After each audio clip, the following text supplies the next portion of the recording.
श्रोताओं, आज फोन पर हमारे साथ हैं प्रयागराज के महापौर गणेश केसरवानी जी, जो आज हमें जानकारी देंगे कि प्रयाग में महाकुंभ को लेकर किस तरह की तैयारियां चल रही हैं, क्योंकि लाखों की संख्या में तीर्थयात्री प्रयाग पहुंच रहे हैं। केसरवानी जी, आपका बहुत बहुत स्वागत है कि आपने हमें समय दिया फोन पर। देखिए, दुनिया का सबसे बड़ा आध्यात्मिक मेला प्रयागराज की पावन धरती पर लगता है और मान्यता यह है कि माघ मकर रवि गति जब हुई, तीरथपति आवे सब कोई। तो केवल नर नारी ही नहीं, श्रद्धालु ही नहीं, बल्कि इस कुंभ के मेले में हमारे जो आराध्य हैं, हमारे तीरथपति हैं, हमारे देवी देवता हैं, वो भी इसी प्रयाग की संगम की रेती में आकर के माँ गंगा के आंचल में रहते हैं।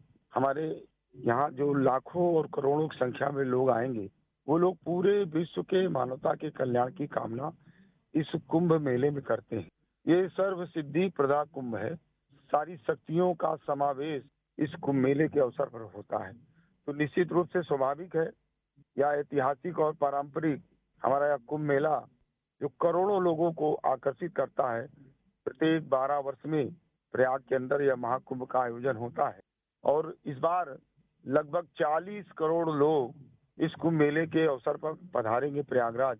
देश के लोकप्रिय प्रधानमंत्री आदरणीय नरेंद्र मोदी जी और प्रदेश के मुख्यमंत्री आदरणीय योगी आदित्यनाथ जी के नेतृत्व में इन 40 करोड़ यात्रियों के बुनियादी सुविधाओं को ध्यान में रखते हुए शहर का गुणात्मक विकास किया गया है। सड़कों का चौड़ीकरण हुआ है, सुंदरीकरण हुआ है, पार्कों का विकास किया गया, जीर्णोद्धार किया गया है और जो टेंटेड सिटी है, जो संगम की रेती है, जहाँ पर लाखों की संख्या में कल्पवासी कल्पवास करेंगे। देश भर के पूज्य साधु संत महात्मा, अखाड़े और अनेक प्रकार की सामाजिक संस्थाएं जो वहाँ पर रहेंगी, उनकी सारी बुनियादी सुविधाओं का ध्यान रखा गया है और इन 40 करोड़ तीर्थ यात्रियों के लिए लाखों टॉयलेट्स लगाया गया है और टेंट का निर्माण किया जा रहा है। लगभग 500 किलोमीटर की सड़कें मेले के अंदर बनाई जा रही है, जो अस्थायी रूप से होगी। इसी के साथ साथ शहर का भी बुनियादी विकास हुआ है। अनेक प्रकार के सड़कों के विकास के साथ साथ एयरपोर्ट का विकास हुआ है।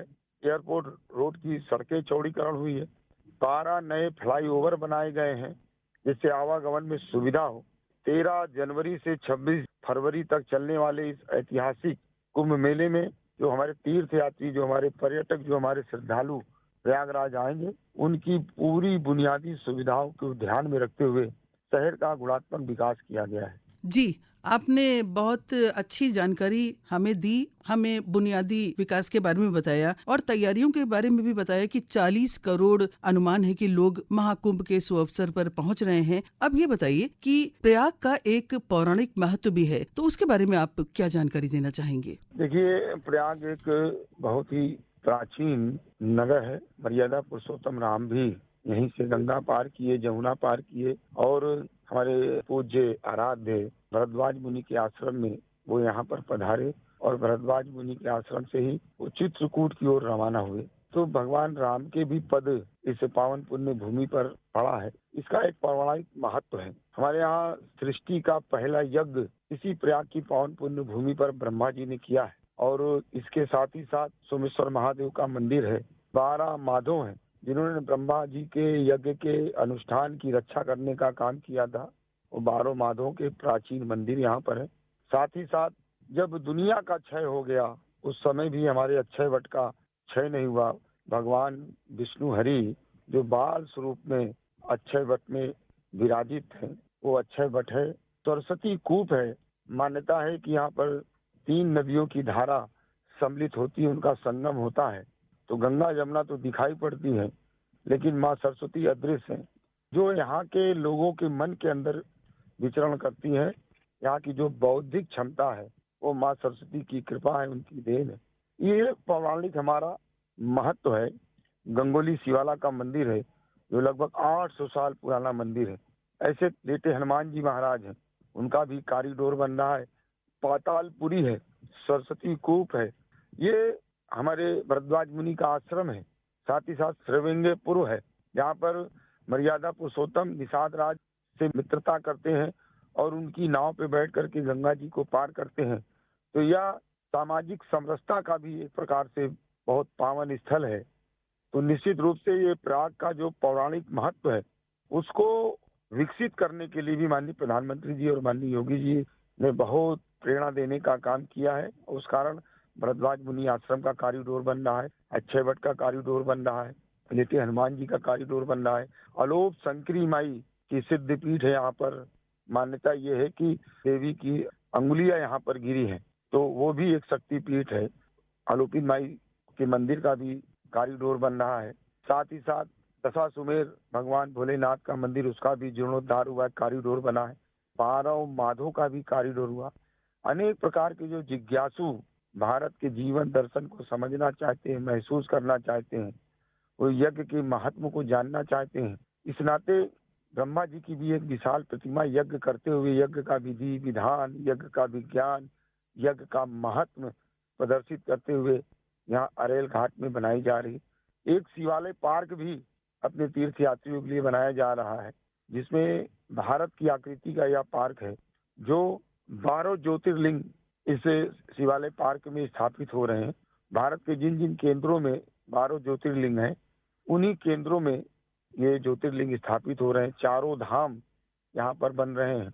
ब्रह्मा जी की मूर्ति भी इसमें लग रही है और चारों तरफ जो भारत की आकृति, उसके तरफ देश भर की जो हमारे जल स्रोत है, हमारी पूज्य पावन नदियां हैं, उन सब के जल को प्रवाहित करने की एक सुंदर मनोरम दृश्य उस शिवालय पार्क में हमारे नगर निगम प्रयागराज के द्वारा बनाया जा रहा है।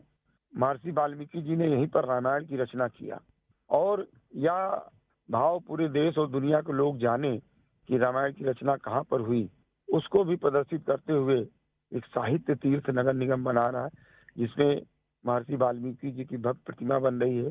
प्रयागराज के जो मूर्धन्य हमारे रचनाकार हैं, कवि हैं, साहित्यकार हैं, उनकी भी प्रतिमाएं लग रही है। एक कन्वेंशन सेंटर, ताकि साहित्य पर, क्योंकि ये चर्चा की भूमि है, यहाँ पर वेद पर चर्चा होती है, यहाँ पर मानस की चर्चा होती है, यहाँ पर भागवत की चर्चा होती है, यहाँ पर शिव पुराण की चर्चा होती है और समाज के जीवन में जो अनेक प्रकार की कठिनाइयां होती हैं, इन चर्चाओं के माध्यम से समाधान प्रयाग की पावन पुण्य भूमि से होता है। तो 12 महीना प्रयागराज के अंदर पर्यटन रहे और जो पर्यटक आते हैं, जो जिज्ञासु आते हैं, उनकी जिज्ञासा को शांत हो, उस प्रकार का विकास प्रयागराज की पावन धरती पर हो रहा है, जो निश्चित रूप से हमारे पौराणिक महत्व को तो दुनिया और देश के सामने रखेगा ही, साथ ही साथ भारत की जो आध्यात्मिक चेतना है, भारत का जो आध्यात्मिक स्रोत है, उससे भी आने वाले श्रद्धालुओं को अवगत कराने का काम करेगा। उस प्रकार का ये व्यवस्था माननीय प्रधानमंत्री जी और मुख्यमंत्री जी की प्रेरणा से संभव हो रहा है। जी, आपने अभी थोड़ी देर पहले कल्पवास का जिक्र किया था, उसके बारे में आप क्या बताना चाहेंगे? देखिए, निश्चित रूप से जो हमारे गृहस्थी में रहने वाले लोग हैं, और अपने यहाँ तो एक मान्यता भी है कि जब 4 जो पंथ है और चतुर्थ जब पंथ आता है तो आदमी वानप्रस्थ हो जाता है। तो उसी प्रकार से कल्पवास भी एक प्रकार से तपस्या है। कल्पवास का अपना एक महात्म है। यहाँ पर जो कल्पवासी होते हैं, 3 समय माँ गंगा का स्नान करते हैं, 1 समय भोजन करते हैं, प्रातः उठते हैं और ब्रह्म मुहूर्त में संध्या करते हैं और 4 घंटे सत्संग करते हैं। तमाम प्रकार की जो यज्ञ और अनुष्ठान के द्वारा, माँ गंगा की लहरों के द्वारा जो सकारात्मक ऊर्जा यहाँ पर रहती है, उससे उनका जीवन निरोगी होता है। कल्पवास का जो सबसे बड़ा महात्मा है कि व्यक्ति के जीवन में जो किसी भी प्रकार का रोग होता है, वो स्वतः ही समाप्त हो जाता है, जीवन संयमित हो जाता है। और वो माघ मकर रवि गति जब हुई, तीरथ पति आवे सब कोई, तो वो ऐसे हमारे कल्पवासी 1 मास पूरी तरीके से अपने आराध्य के सानिध्य में रहते हैं, यह उनको सौभाग्य प्राप्त होता है। और जो मौनी अमावस्या के दिन जो अमृत की वर्षा होती है, उस अमृत की वर्षा का वो पान करते हैं, तो निश्चित रूप से उनका जीवन धन्य होता है। और हमारी जो भारतीय संस्कृति है, भारत का जो धर्म है, सनातन का जो मूल मंतव्य है कि हमें मोक्ष को प्राप्त करना। दुनिया की जो अनेक संस्कृतियां हैं, वो एक भोग से दूसरे भोग की कामना करती, यानी हमें जन्नत मिल जाए, हमें स्वर्ग मिल जाए। लेकिन भारत की जो संस्कृति है, वो मोक्ष की कामना करती है, यानी हमारा जीवन, हमारी प्राण वायु ईश्वर में विलीन हो जाए।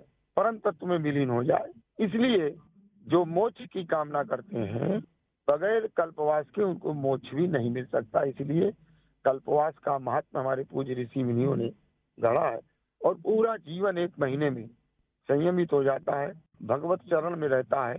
तमाम प्रकार के कानों के माध्यम से हम वेद पुराण के महत्व का श्रवण करते हैं, शिव पुराण का श्रवण करते हैं, भागवत का श्रवण करते हैं, रामचरितमानस का श्रवण करते हैं, अनेक जो हमारे शास्त्र हैं उनका हम श्रवण करते हैं। तो निश्चित रूप से जो हमारी अंतिम इच्छा होती है मोक्ष पाने की, वो कल्पवास के माध्यम से ही होती है।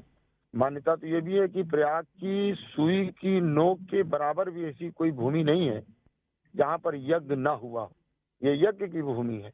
तो इस यज्ञ की भूमि पर एक महीने जो कल्पवास करते हैं वो निरोगी काया प्राप्त करते हैं, भगवान का सानिध्य प्राप्त करते हैं और मोक्ष के लिए उनके मार्ग भी खुल जाते हैं। यह महात्मा हमारे कल्पवास का है। तो इसी कारण करोड़ों की संख्या में आने वाले लोग जो हैं वो एक मास यहाँ रह करके कल्पवास भी करने का काम करते हैं।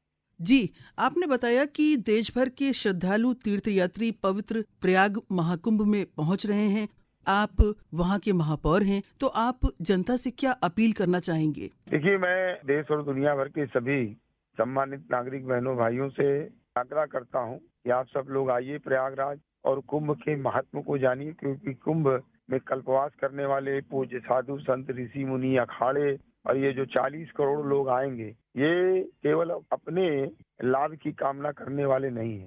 ये सारा जब कल्पवास का विश्राम होता है तो हर एक क्रिया से एक ही स्वर गुंजायमान होता है, धर्म की जय हो, अधर्म का नाश हो, प्राणियों में सद्भावना हो, विश्व का कल्याण हो।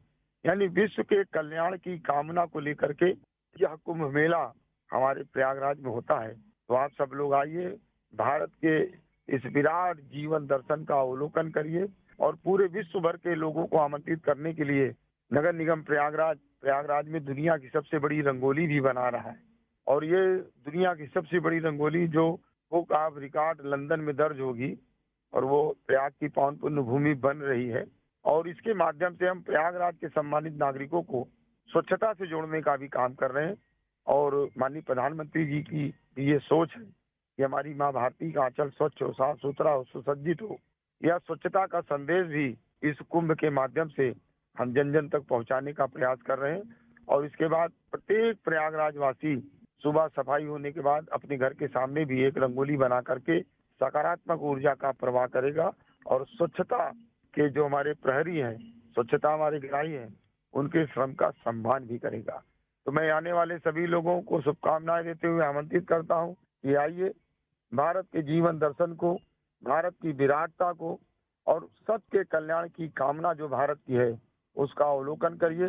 दुनिया का सबसे बड़ा सामाजिक समरसता का यह कुंभ पूरे विश्व के कल्याण के लिए तैयार है। जी, गणेश केसरवानी जी, आपने फोन पर अपना कीमती समय आकाशवाणी परिवार को दिया, इसके लिए आपको बहुत बहुत धन्यवाद। धन्यवाद।